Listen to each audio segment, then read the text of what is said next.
Good evening, and welcome to the virtual Bank of America Festival of Arts, Books, and Culture, celebrating our 31st year. My name is Andrea Ehrlich, and I am a proud member of the festival committee. We invite you to ask questions of our authors. If you desire to do so, please utilize the chat function on your screen. Are you looking forward for something to do tomorrow? I recommend checking out our authors, Danielle Renaud and Darren Strauss. Danielle is the author of a cookbook that not only presents tasty recipes, but also includes photos so magnificent that you may want to use it as your next coffee table book.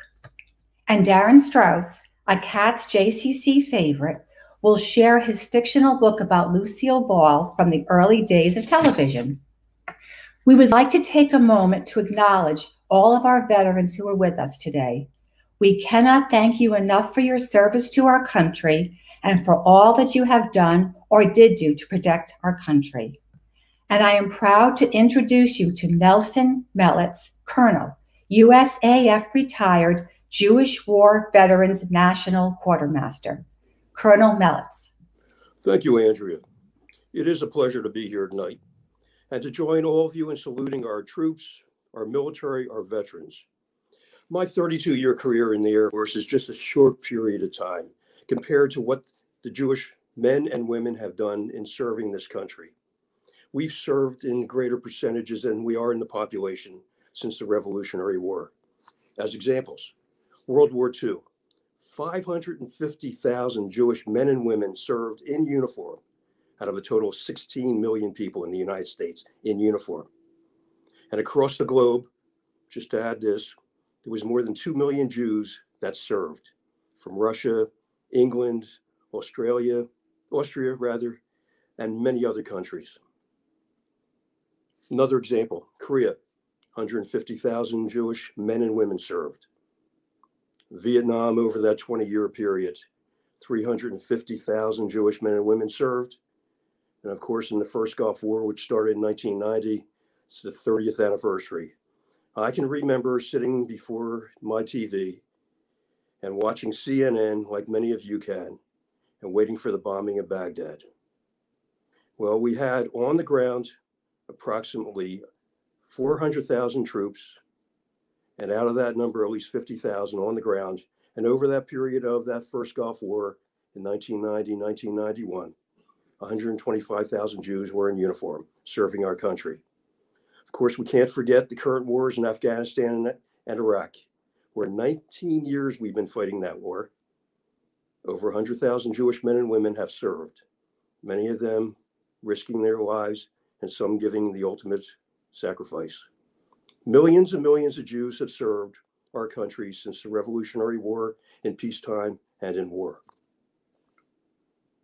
The Jewish War Veterans are celebrating 125 years since 1896. We're celebrating by changing our mission statement and updating it. Two things that we're adding to the mission statement that were there before, but were not in a prominent position. We're going to increase our fight against antisemitism, and we're going to increase our support of Israel. I'm very proud to be part of that group to put together our new mission statement that's going through the approval cycle now. But I'm confident those two areas everybody will agree upon. Let me finish with a poem for all veterans. There are heroes among us.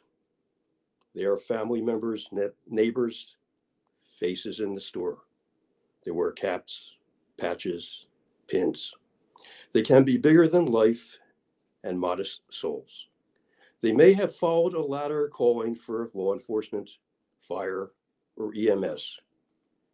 They may be school board members, teachers, lawyers, or doctors. They may be joggers, farmers, loggers, store clerks. They may be people who took the oath of office for enlistment or the officer's oath of service. They may have given a pledge to support and defend the Constitution. They submitted themselves to service supporting an ideal. They served where directed around the world. They served on lonely posts and posts in divisions. They saw direct combat or deep underground in a high security command center. They performed their duties because it was the right thing to do. They still believe in duty and service. They are veterans. Thank you. Enjoy your Veterans Day and remember those that served. Thank you so much for your inspiring words, Colonel Mellitz. Thank you. And now I want to introduce you to one of our festival's gracious sponsors and thank them for their support of this annual community event. Virtuous personalized clinical rehabilitation treatments help you get back to the life you want to lead. Whether you are recovering from an injury, surgery, or are living with a chronic condition, Virtua tailors therapies and other treatments to improve your everyday life. Virtual physical therapy and rehabilitation provides high-quality, personalized care from clinically experienced and licensed therapists. Virtua has a location here at the Katz JCC, along with 16 additional locations around South Jersey. Dr. Michelle Warren has provided physical therapy to the South Jersey area for over 30 years. She has strong ties to the JCC and surrounding Jewish community. Michelle was born and raised here and presently resides in Cherry Hill. Michelle can be found on Tuesdays treating patients in our JCC location, so please welcome the site manager, Dr. Michelle Warren. Thank you. Welcome to our very special evening saluting our veterans. Your service is so greatly appreciated. According to the Jewish Book Council website, Leslie Barry is most recently a screenwriter, author, and executive producer. Her professional work includes executive positions with major entertainment companies, including Turner Broadcasting, Hasbro Parker Brothers, and Mattel Mindscape Video Games. She has spent the last 25 years with her husband in Tiburon, California, raising their 4 kids and a dog. Newark Minutemen, a true 1930s legend about a boxer who tries to save a nation's soul without losing his own, takes place in Newark in the 1930s. It is a story about forbidden love, intrigue, and a courageous man's search for revenge. Neal Bascomb was raised in St. Louis, Missouri, and is a product of public schools and many hours on the ice rink playing hockey. He graduated from Miami University in Oxford, Ohio, as Phi Beta Kappa, with a dual degree in economics and English literature.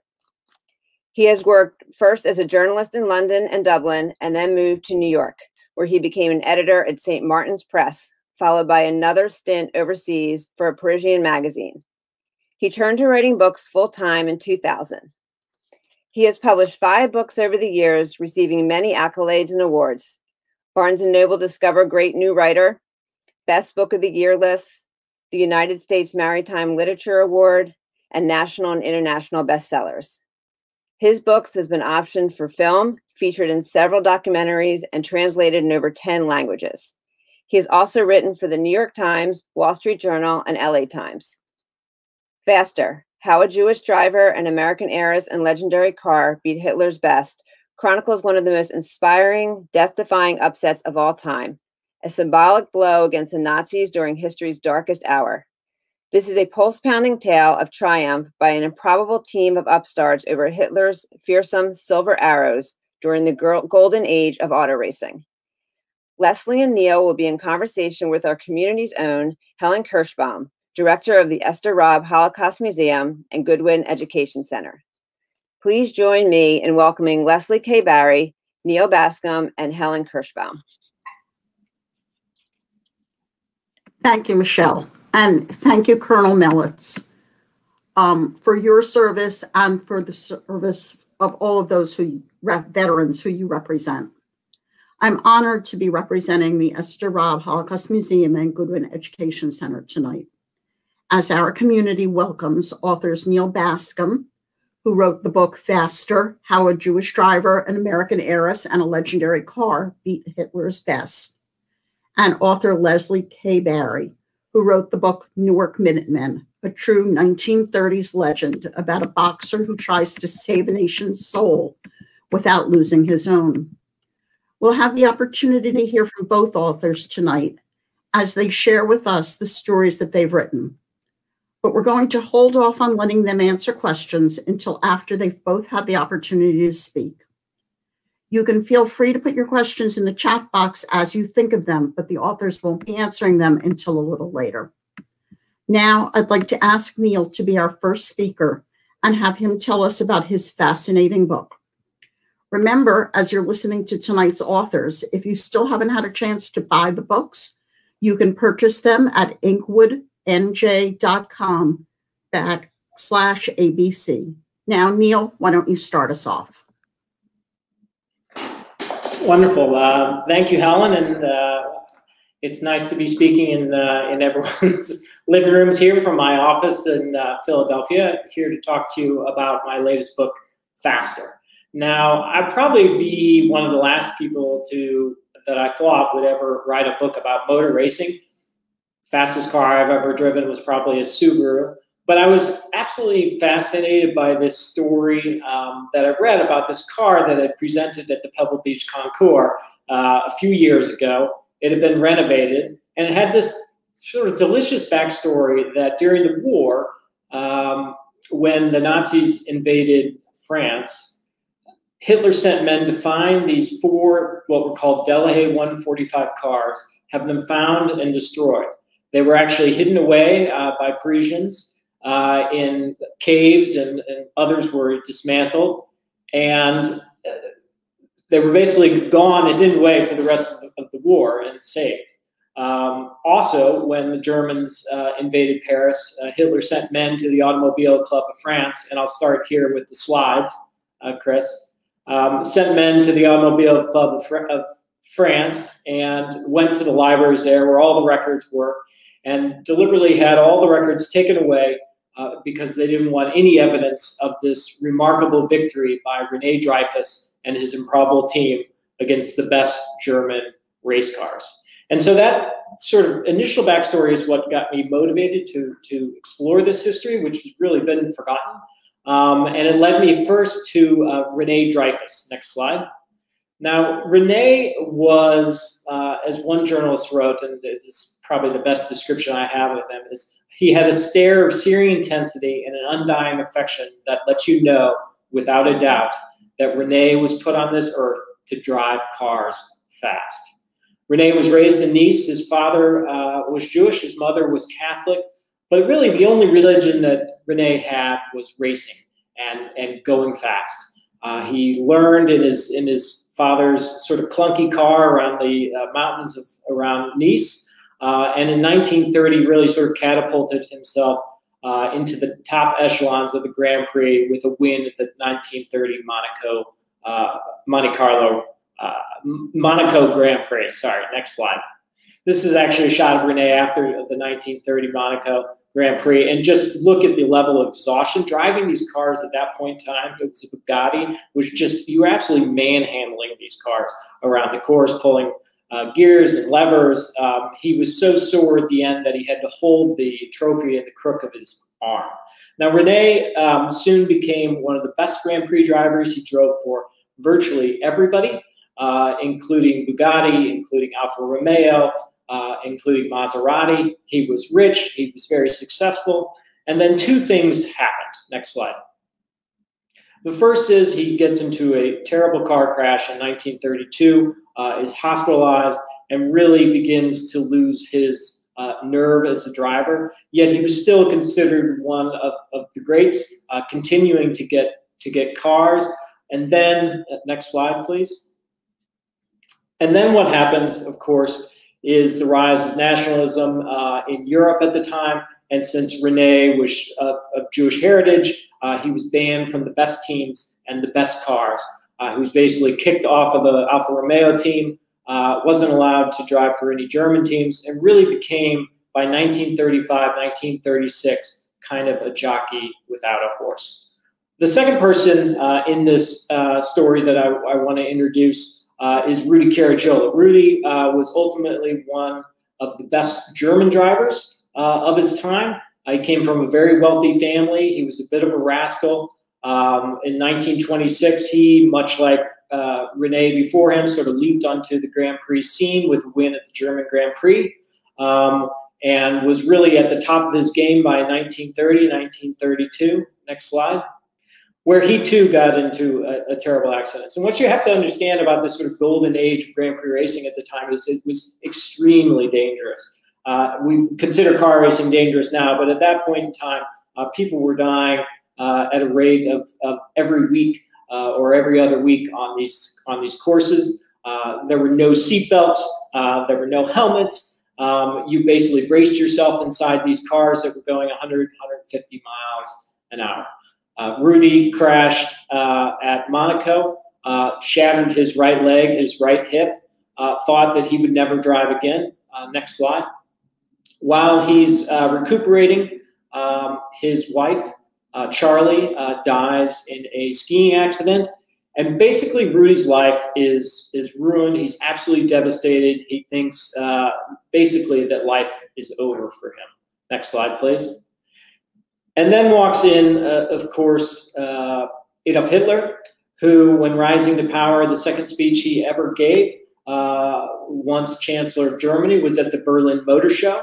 He made it very clear that he wanted to do 4 things. He wanted to revitalize the German automobile industry. He wanted to build a national highway. He wanted to sort of align or create engines and technologies that would be useful for an Air Force. And fourth, useful for the Air Force and for cars. And the fourth and most pointed is he wanted to dominate the Grand Prix racing in Europe at the time. He wanted to be #1. And that was because, of course, the Grand Prix was the biggest sport in Europe at the time. And so he would show the greatness of Germany and the greatness of his leadership. And so what he does, next slide, is he pours a tremendous amount of money into Mercedes and Auto Union, which is really the predecessor of Audi. And they create what are called the Silver Arrows, which were the most technologically advanced, fastest, most agile cars that had ever been built. And suddenly by 1934, the Germans, who were basically losing to the French and the Italians before that, suddenly sweep the Grand Prix and are winning everything, every race, and they are just dominating.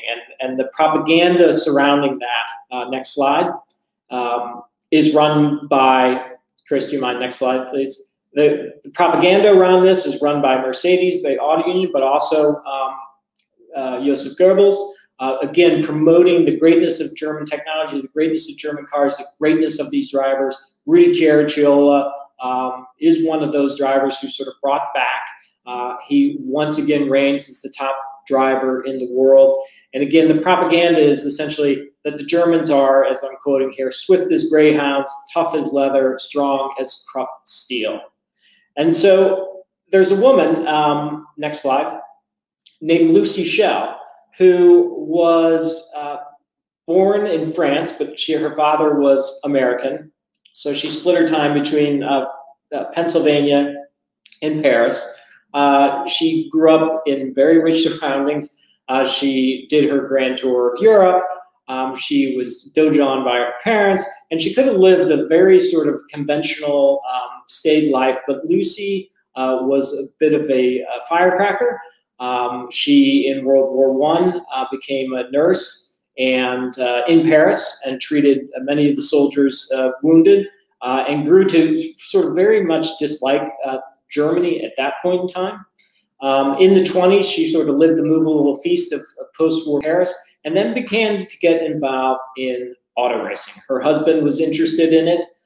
She sort of fell in love with it as well. And quickly, she became one of the top American rally drivers. Probably her and her husband were the top Monte Carlo rally drivers for several years running. She was very brave. She would often drive with a broken arm or a broken leg. She was sort of indomitable.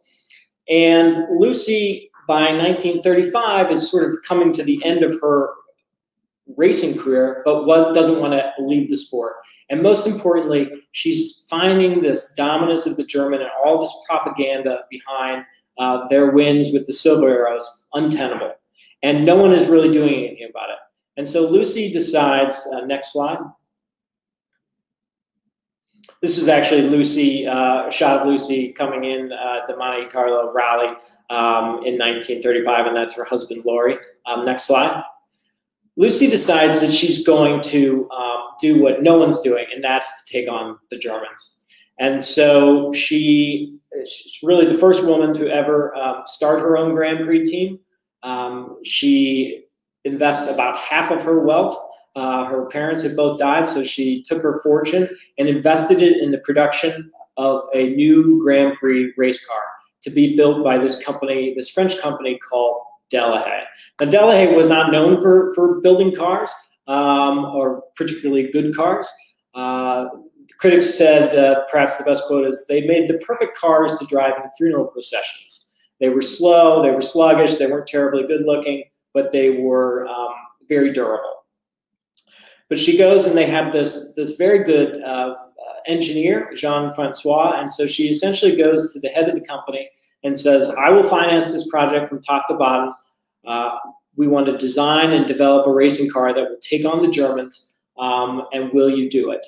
And they really had no choice in the matter. So essentially what happens is Lucy develops this Grand Prix car. Next slide. Called the Delahaye. This is an early version of the Delahaye 135, and then they go on to build the Delahaye 145. Next slide. So it was not a terribly good-looking car. It was called, they said that it looked like a praying mantis more than a Grand Prix car. But what it was extremely agile, extremely durable, and very good for sort of round the course races. Now, Lucy needs a driver, and she needs a very good driver.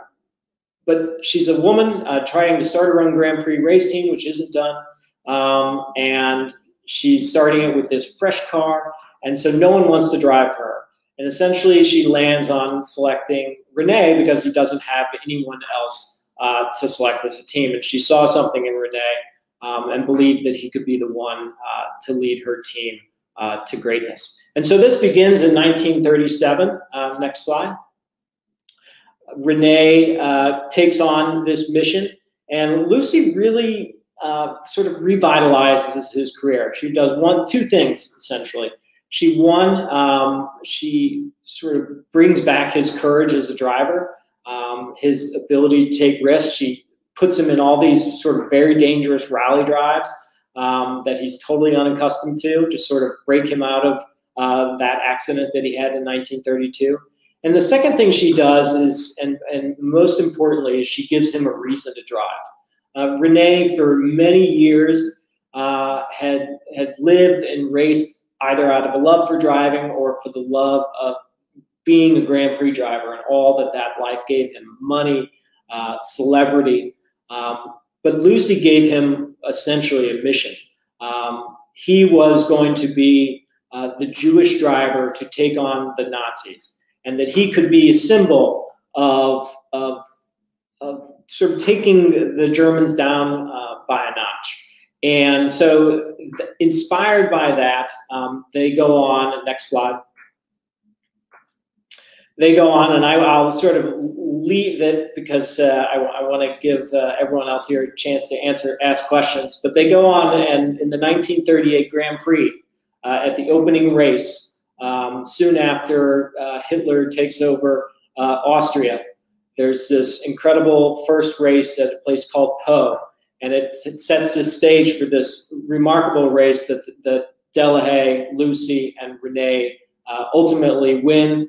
And it's this incredibly enormous event in the Grand Prix.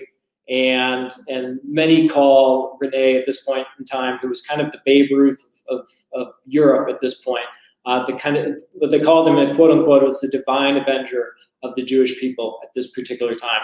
So it's an incredible story about racing, about Jewish identity, and about this particular really incredible cast of Lucy, Renee, and their fight against Rudy and the Germans. And so I'll leave it there and then open up for questions after the next author.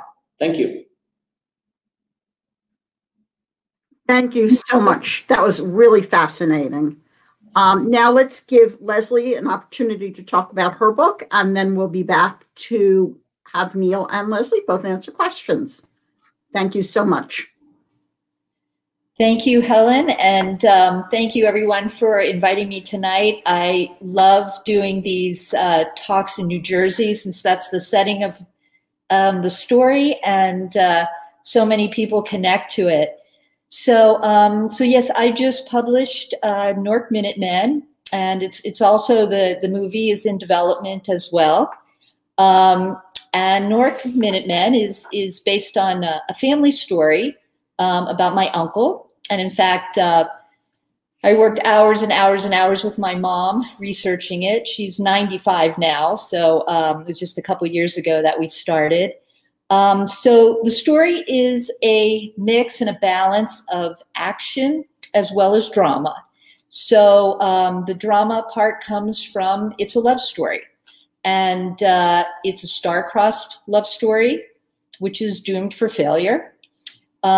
It's set in Newark, New Jersey in the 1930s, and it's set across a little-known backdrop that was the rising German-American Nazi Party during the Depression. They were called the German-American Bund. So the story follows a Jewish boxer. His name is Yael, and he's part of a group of boxers called the Newark Minutemen. And the Newark Minutemen were actually organized by the Jewish Mafia and our government. And this resistance group would go up, or was sent out to go up against this German-American Bund. And they'd go out and they'd demonstrate, they'd go undercover. And yeah, they really became this sort of resistance group. Along the way, the hero, Yael, falls in love with Krista, who happens to be the daughter of the German-American Bund, who is, of course, the enemy. And as you can imagine, that creates lots of conflict overlaid onto this conflict that was going on in our country at the time.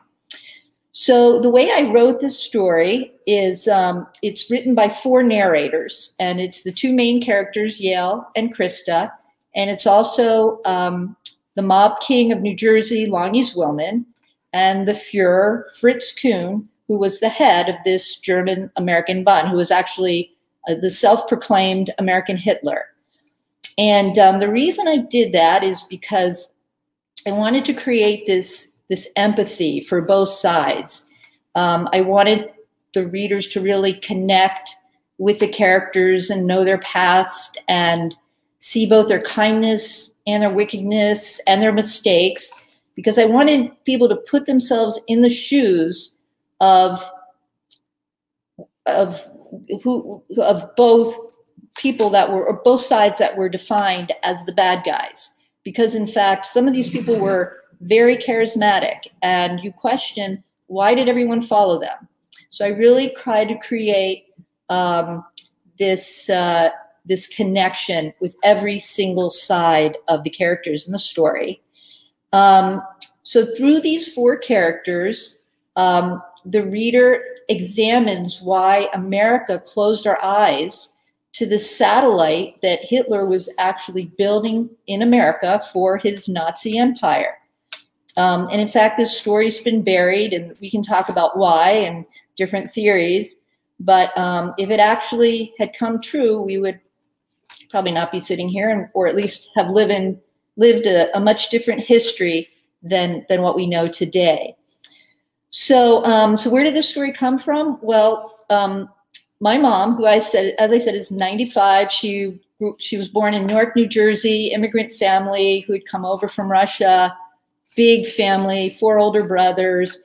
And so that was 1925. So of course she grew up during the Depression and the war and pandemics and all kinds of things. And all our lives, we'd heard all these stories. And of course, as kids, we didn't listen to most of them.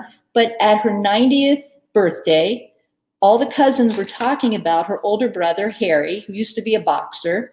And we knew the story about Uncle Harry as a boxer because there's a newspaper article and there's a trophy, and everybody knew that story. But then they started talking about how, yeah, remember when Uncle Harry used to go out and beat up the Nazis? And I was like, well, what do you mean? The Nazis, like over in Germany Nazis? And they're like, no, right here in New Jersey. And all of a sudden I was like, I became fascinated with this story, and I had never heard about it, never learned about it in school. And so my cousin and I started researching, and I uncovered all these FBI documents that, relative to history, have sort of just been unsealed. I think some of them were actually only unsealed in 2012. I found all these diaries and archives and photos.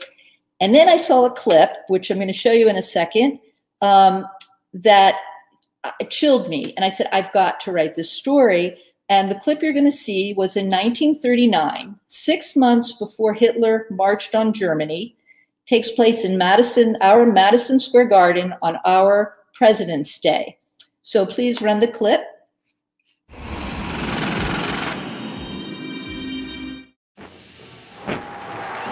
February 20th, 1939. Just months before Hitler invades Poland and ignites the deadliest war in history, thousands of Nazis gather for a rally at an indoor arena. But this isn't Nuremberg or Berlin. This is Madison Square Garden in New York City.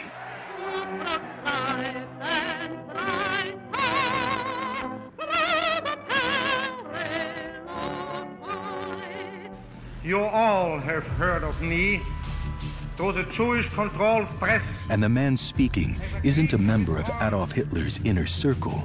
He's Fritz Julius Kuhn, a U.S. citizen and head of the German-American Bund, or association. Kuhn wanted a rally to celebrate George Washington's birthday. The first American fascist is what they called him. They signed a contract with Madison Square Garden. Said, okay, we agree.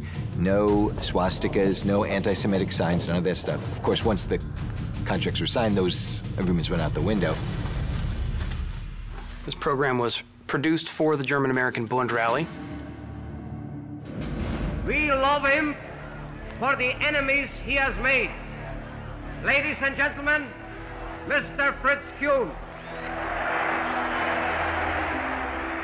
Kuhn then went on to deliver a very, very predictable and very, very typical National Socialist stump speech about racism and the Jewish conspiracy and the communists and how everybody's an enemy and everybody has to be alike.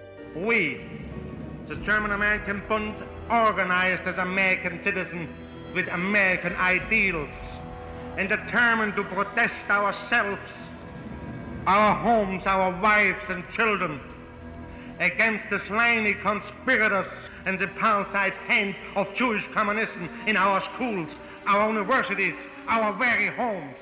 Then, an unemployed... So, I don't know how many of you had seen that before. I had never seen that, and I was totally shocked when I did. And as I said, I was possessed with learning more and more about this period. So the leader there that you just saw, Fritz Kuhn, he, as I said, was, people called him the American Hitler. And what he did was he divided our country into 3 sections. They actually called us the colony. And there was an incredible hierarchy that went down and ran thousands of cells of soldiers, if you will, that were training, getting ready for Der Tag, they called it, the day when their party would take over and bring in a president, a Nazi president. They would actually use our NRA guns. They were trained by our National Guard. And what Fritz Kuhn did, he did 2 things that were really brilliant. One was he talked about these ideals of Nazism, but he called them the American way, or this was going to, if you will, this is what he said, make America great again, these kinds of ideas. The other thing he did was he turned his organization into a corporation. So it was divided up into 6 sub-companies. He had a newspaper. He had some, like I said, the places that trained the soldiers. And he also had 25 Nazi youth camps across the country. And actually, there were 3 or 4 in New Jersey, which is amazing. And there was actually one in Long Island, New York, which is featured in the book, which later came out in the FBI documents that they were actually raping the girls there in order to increase the Aryan population in America. So what this Fritz Kuhn did is he was building this party. He was training. They called them OD. They were like the SS. And in the story, what you have is Yael will go undercover and become one of those OD soldiers and become very intimate with the inner circle. And of course, as I mentioned, he is actually now in love with the daughter of Fritz Kuhn. So that becomes very, very complicated. So all this was happening, and we couldn't do anything because of First Amendment rights. And so what happened was our government went to Meyer Lansky, who was the head of the Jewish mob, and they said, look, we need your help. There's this obnoxious party rising in our country, and we'll pay you. And Meyer Lansky said, you don't need to pay me, just look the other way and we'll take care of it. And so he went over to his buddy in New Jersey. The Longy's woman was the mob king of New Jersey, and he ran a group of boxers. And so Longy brought in a guy named Nat Arno, became sort of his captain, and they created a group of, they called them the Newark Minutemen, because on a minute's notice, they could call up 1 guy or 10 guys or 1,000 guys to either go do a job or go be resistance and protest at a protest. And the whole idea was that these boxers became a resistance, and my Uncle Harry was one of the boxers. And since this book, I've actually met many sons and daughters of Newark Minutemen, which has been incredible.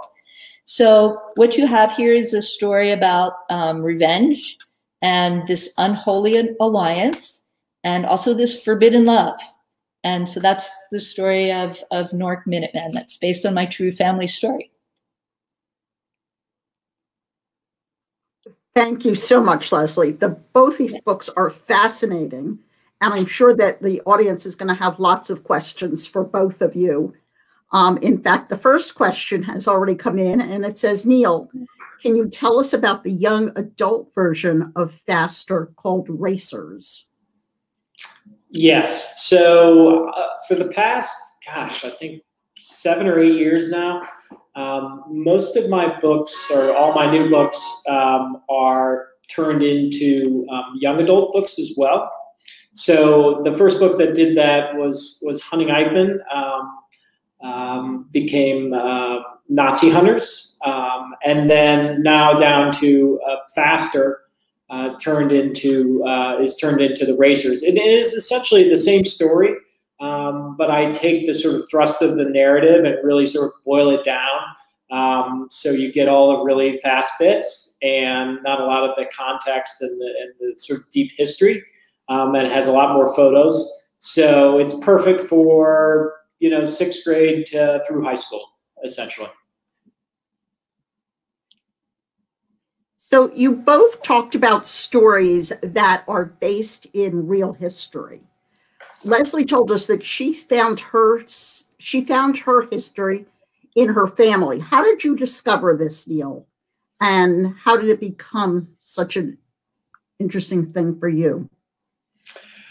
Well, I was in New York. I was visiting a friend who was the editor of the Wall Street Journal, and I was actually staying with him. And he passed me this press release about this car, this Delahaye 145 that had just won at the Pebble Beach show.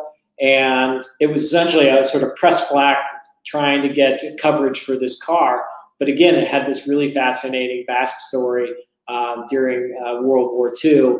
And that got me on the trail initially of Delahaye, and that led me to learning about Renee Dreyfus. I reached out to Renee's family. They ultimately ended up sending me like these huge volumes of information press clips, scrapbooks, diary stuff, everything down to like the speeches at Renee's funeral.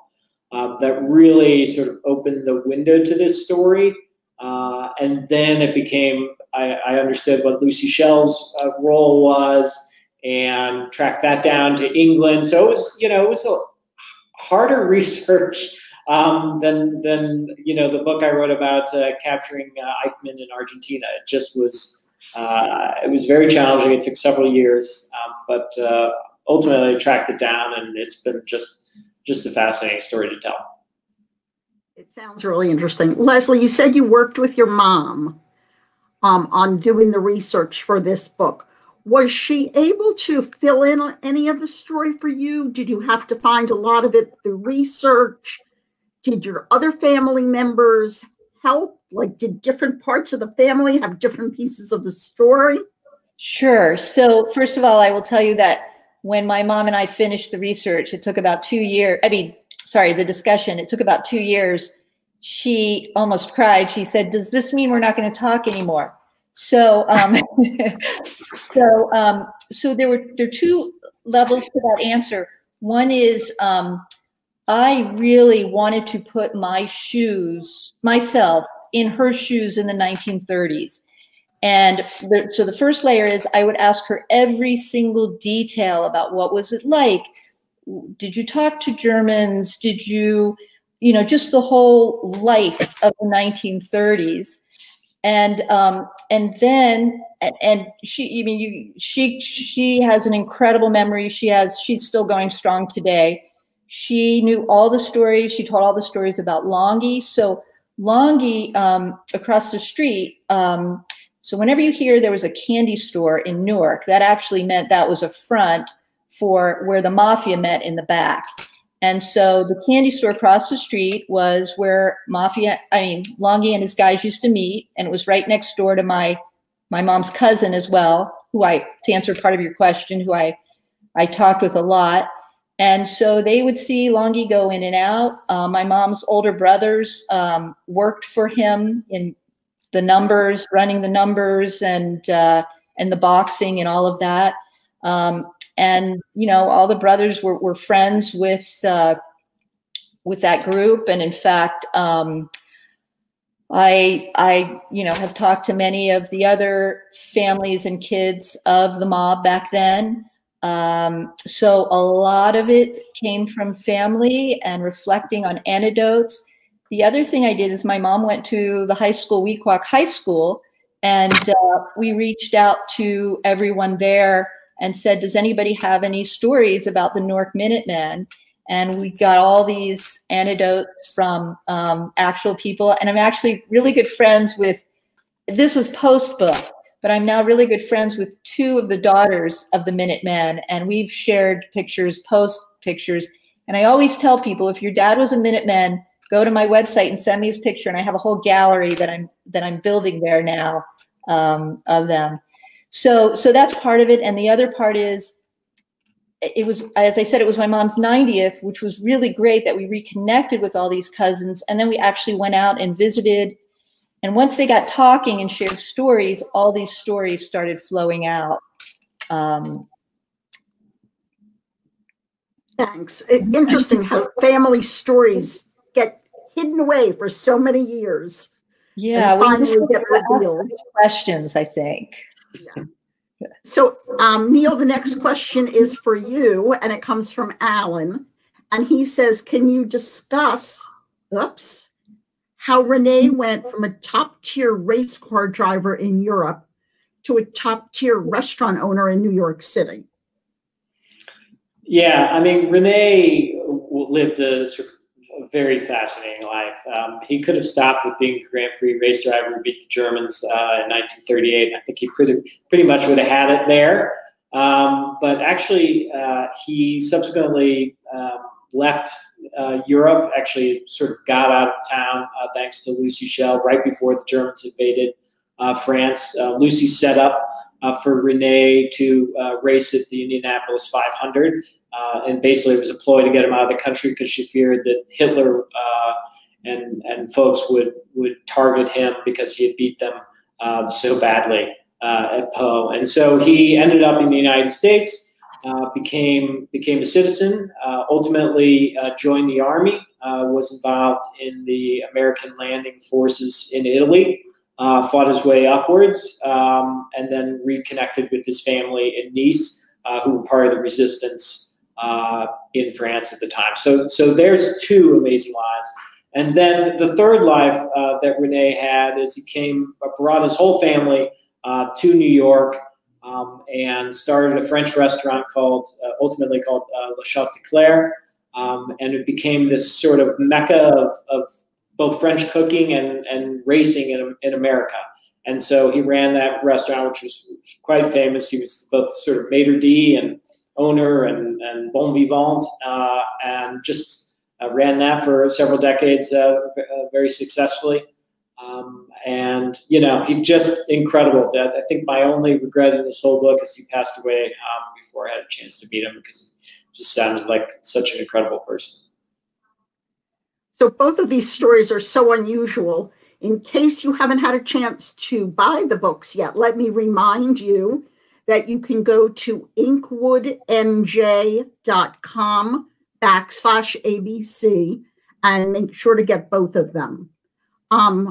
The next question is from Robin Sue, and it's for you, Leslie. She says, can you tell us what your mother's reaction to the book was, and how has the younger generation reacted to the book? So I actually wrote the screenplay before I wrote the book. And the way I write screenplays is I sort of first put together a picture book. And my mom— So I'm going to ask you to repeat that because you faded out. Pardon?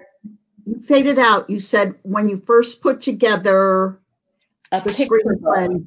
Okay, thanks. Yes, so first I put a picture book together before I wrote the screenplay, and it was huge, like this thick. And my mom came to visit, and I put it down. I said, Mom, here's the story. And I walked out of the room, and I came back in, and she was completely crying. And I said, why are you crying? She goes, this is like Gone with the Wind. This is like the story that needed to be told. So she was very touched in that way. And then a funny story is when the books did come out, I sent her 2 cases. She lives in Leisure World down in Maryland. And I tried to call her and nobody answered. And I'm like, oh my gosh, where is she? And then finally she called me back. She's huffing and puffing. And I'm like, Mom, what are you doing? She goes, oh, I ran around and I had to pass out the books to all of my friends. And I think it was the beginning of the pandemic too. And everybody's like, but no, she was very excited. And what about the rest of your family, the younger cousins, and how did they feel about what you did? Yeah, no, it's incredible how, I mean, I knew there would be a sort of an older audience, like my age up, that knew the stories that would enjoy. It's been amazing, and I think that's why the movie was picked up, because it's got boxers and it's never been told, and the younger kids in general are loving it. And in fact, my youngest son, who was 17 at the time, he was one of the first people I made read it. And, you know, kids don't like to read, but he read it. And he's like, I love this. And I said, why? And he said, because I never heard about this story. So I'm really hoping that this will be a nice bridge for some of, you know, what the older people are dying off, and hopefully this will be an interesting story to continue some of the stories that we want to continue. And there are so many of those. And you both found stories that are so fascinating that people have never heard of. Did you find that you were able to write your books without adding fiction to them, or in order to make the book more saleable, I guess? Did you have to add fiction? Neal, you want to start us off? What was the combination you played with? Yeah, so my book is strictly nonfiction. It's all true. I don't create scenes. I don't add dialogue. It's heavily footnoted, but that's not to mean that with the right research and the right sort of effort and interviews, you can really sort of recreate something and this scene pretty well. And I was sort of very fortunate that the Grand Prix racing in the 30s was covered very much like boxing is covered in the United States. Like the best writers were writing about the Grand Prix. So the best writers in dozens of newspapers were describing these races, were describing the drivers, were interviewing them, talking about what they were thinking and feeling. And so you can ultimately was able in strictly conventional history, nonfiction, to write these incredibly, what I hope are incredibly sort of visceral moments, and you feel like you're there. But it's all true. And I can, I'm not crediting my writing as much as sort of the great writing that was done in the 30s by these tremendous journalists in Italy and France and Germany. Thanks. I'm sure your writing had something to do with it, though. Leslie, what about you? Did you have to add fiction to your family story, or did you feel that you could keep it true? I mean, one of my biggest problems, honestly, was people kept saying this sounds too, there's too much history here. And one of my problems was sort of balancing that out. But from the beginning, again, mine was a screenplay, and I did vision sort of a Titanic type thing where you had a setting, but you had this love affair. But I will say that both of my characters are based on true characters, even though they never actually came together. But I just thought it would be more of an accepted story if there was the love story overlaid. Again, because I was thinking through movie. I was first doing a movie before I did the book. So the next question is for you, Leslie. And it says, did you get any backlash from the white supremacists? How did they react to what you were doing? Well, it's interesting. I did get a little bit at the beginning, and somebody actually recommended somebody that I should hire.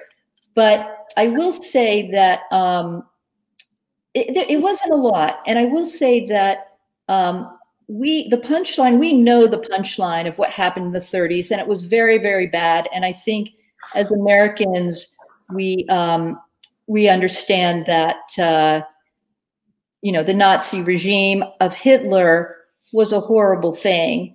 So I've had, people that are more to the right, they love the story, and they know that it has to do with a time where, it was the Great Depression and people were confused. And so they were looking for other answers. They were looking right and they were looking left. And we didn't exactly know what was going to happen. People just wanted to have food on the table, and they started blaming each other. But the answer really is I had less backlash than I thought. And I think it's because I've written it in a way that the next page, if you were to turn it, would be, and we went to war, and there was a horrible situation. And apparently people are fascinated by this, the activity of the Bund. And can you tell us a little bit more about how long they were active and how the country destroyed them? Yes, they actually started after World War I. There was, as Germans came to America, and they were treated very badly here, actually. And so they were the beginning of Hitler's group of early Nazis, that 1923, 24, 25. They were an early group that kind of fell off and then became more organized in 1933, which was sort of a triple bewitching hour. You had Hitler comes into power, FDR becomes president, our prohibition ends, the Great Depression is really bad. And that's when the real German-American party began. And that's when there were a lot of riots began. My book actually condenses the timeline. But then in 1936 was when Führer Fritz Kuhn came, and he is the one that really brought it to a level of raising millions and millions of dollars, very organized. If he hadn't gone to jail, if people hadn't opened their eyes at that Madison Square Garden, and he hadn't been put in jail for tax evasion, which is the way he went to jail, he was charismatic and he was smart, and some people called him a buffoon, but he was really smart, and he could have carried things over. Neal, it looks like the next question is for you. And Ron would like to know, what was the most surprising thing that you came across from your research while you were writing this book? Yeah, I think probably the most sort of kind of interesting and the surprising thing was the sort of how coordinated Hitler's focus on the Grand Prix was with his ambitions for war subsequently in Europe. He had created a paramilitary force called the NSKK, which was heavily recruited for by these drivers, by these car companies. So you have Rudy Caracciolo out there sort of beating the drum, being this hero of the Reich, all to recruit people to the NSKK. And what the NSKK was essentially a force that was learning how to drive cars, how to operate trucks, how to maintain them, how to fix them, all for the sort of future of German motorized infantry. So you have this Grand Prix racing, which is elegant and sort of tremendously exciting as a sport, but it had very, very nefarious underpinnings. And many of those NSKK members served in the forces that ultimately overran Europe, and also participated in many of the killing campaigns by the Germans in the East as well. So it had very strong connections ultimately with the war, and the sort of rise of the German Silver Arrows sort of went hand in hand with the rise of the Blitzkrieg military that the Germans had at that time. Thank you. So we're running out of time. Leslie, I'm going to ask you really quickly, can you bring any parallels from what you learned to today's world? Are there lessons that we should learn from what you found in your research? Yes, I mean, I think the biggest thing is not to be complacent. And that's kind of the Newark Minutemen. That was the lesson they were teaching, regardless of what people were not taking action. They took action. And so I think the whole thing of, if we see something we don't agree on, to speak up. And as I mentioned before, I think, you know, when people are scared, when they're confused, when they don't trust their government, they look right and they look left, they look for other solutions. And I think that's some of what's going on today. Thank you so much. I think that we are really running out of time. For one last time, I'm going to remind everyone, if you would like to buy either or both of these fascinating books, please go to inkwoodnj.com/ABC. And I know on behalf of everyone who has joined us tonight, we'd like to thank you. These stories are fascinating, and it was a great job that you did finding these unknown stories in history. So thank you so much for joining us and sharing your stories with us. Have a good night, everyone. Thank you.